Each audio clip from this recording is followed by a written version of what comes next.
make slime with just 2 ingredients.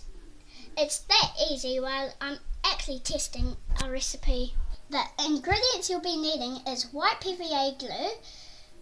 You can buy it at any hardware store, and any kind of glitter. Mine is purple, and that's all you'll be needing. Let's get right into the video. Get your mixing bowl, glue, glitter, and last but not least, your spoon. First thing you have to add is white PVA glue.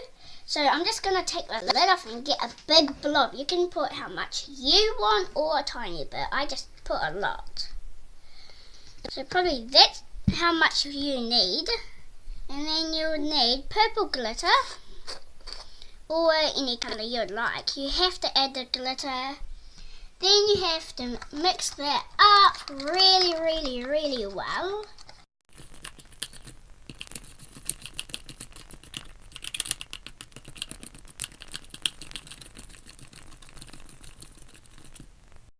Keep mixing it until it's a thick texture. This is what it looks like when you keep kneading it and let it set out for a day. When you let it set out for a day, you have to knead it for a while and it'll get less sticky. That's what it is. Thanks for watching my video. Hope it works for you. Bye!